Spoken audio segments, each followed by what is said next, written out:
Hello, c'est Jess, bienvenue dans ce nouvel épisode de podcast.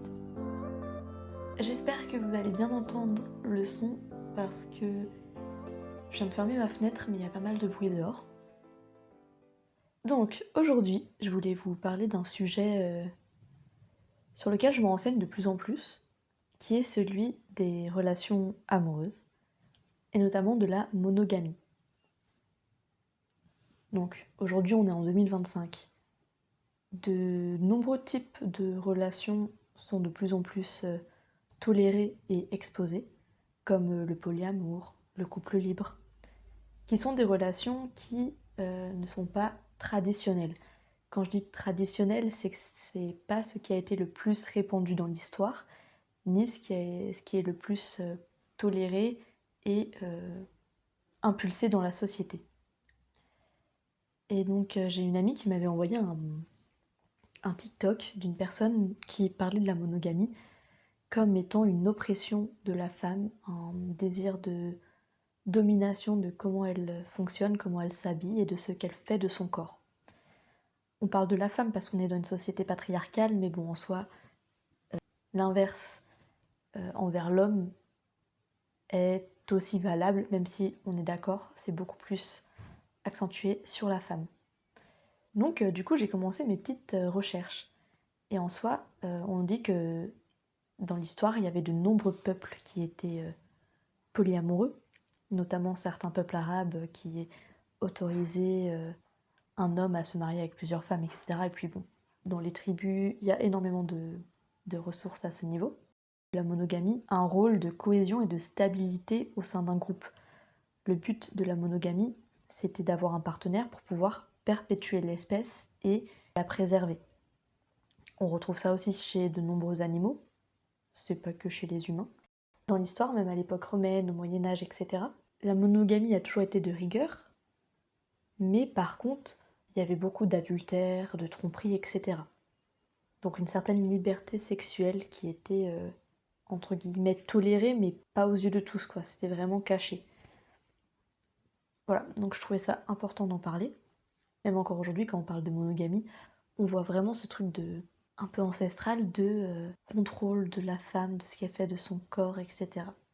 Ce sur quoi moi je ne suis absolument pas d'accord, parce que la monogamie, ça veut juste dire choisir une personne avec qui avoir des relations romantiques et sexuelles.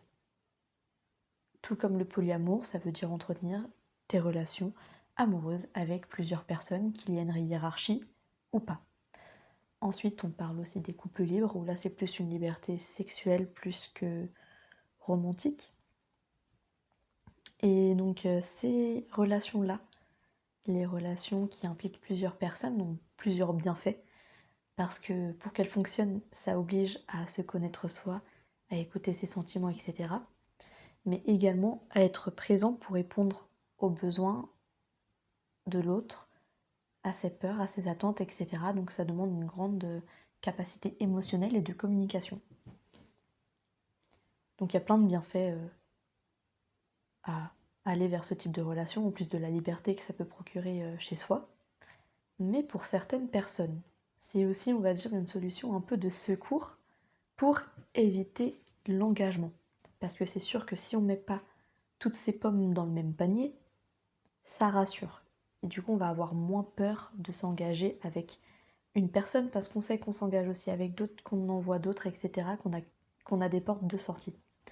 Je le dis parce que je l'ai vu chez de nombreuses personnes, ce stratagème. Et moi, dans tout ça, il y a une question que je me pose.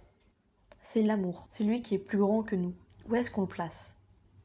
Aujourd'hui, et à mes yeux, la monogamie reste un choix qui est viable. Moi, dans mon cercle de proches, de personnes, les milieux que je côtoie, tout le monde tend vers des amours pluriels et des amours plus modernes, on va dire, moins traditionnels. Ce qui est bien. Pour autant, pour moi, il y a aussi tout un travail à faire sur la monogamie pour la sortir de cette domination patriarcale de merde. Et rappeler que la monogamie, c'est juste un choix. L'amour, il peut être pluriel. On est humain. L'amour n'a pas de frontières, il n'y a pas un seuil sur lequel il s'arrête. On peut aimer plusieurs personnes en même temps, ça j'en suis sûre et certaine. Pour autant, la monogamie, ça signifie simplement choisir une relation dans laquelle s'investir. Donc ça reste un choix, une typologie relationnelle tout à fait viable si c'est ce qui vous correspond en termes de besoins affectifs. Je tiens à en parler parce qu'il y a beaucoup de contre-arguments aujourd'hui que j'entends et que je vois passer sur les réseaux qui dit que la monogamie c'est contre-naturel et comme on peut le voir dans de nombreuses espèces et que du coup ça revient à se restreindre. Je tiens à préciser que toutes les espèces ne sont pas polyamoureuses ou je ne sais quoi. C'est une information qu'on nous donne un peu pour nous biaiser. Il y en a certes, mais ce n'est pas forcément la majorité. Et moi, ce qui me gêne aussi, c'est beaucoup le côté de se restreindre. S'empêcher de vivre quelque chose d'autre. Parce qu'au final, on passe notre vie à se restreindre.